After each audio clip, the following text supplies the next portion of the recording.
You don't believe it was a Ponzi scheme, because that's what Lord Miners told us. What, no, Cameron, do you know what a prospective receivable is?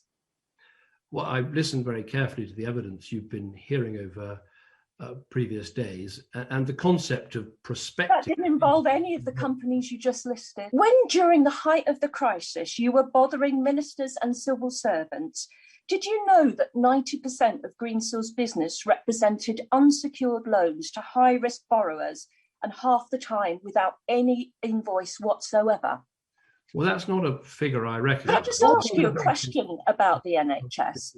Turning now to Greensill's proposals for our NHS, an app named Earned to pay doctors and nurses daily or weekly in advance.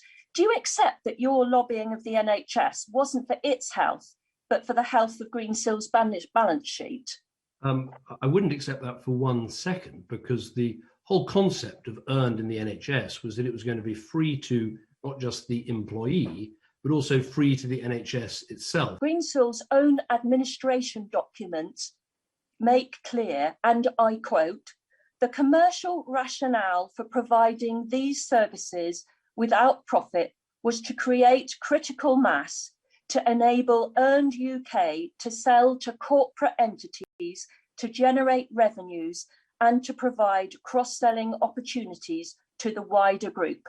So I ask you again, do you now accept that your lobbying of the NHS was about a commercial incentive for Greensill? No, I don't accept that, because... It's nothing sacred. No, from Greensill's point of view, this was part of its corporate social responsibility programme, of saying to the NHS, this is going to be free, not just to the doctors and nurses, but free to the NHS trusts as well. And of course, it left Greensill free to sell to corporate entities, to generate revenues, and to provide cross-selling opportunities to the wider group.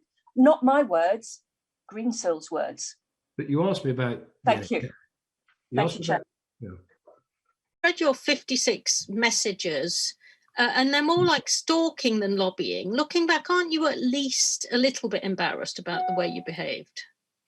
As I said, it was a particularly acute time in the British economy.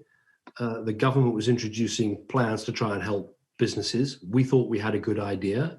I was keen to get it in front of government. But as I've said, there are lessons to learn and lessons for me to learn. And in future, the single formal email or formal letter would be appropriate. But It was a particular... I think it's easy to forget now just what a sort of time of economic shock it was.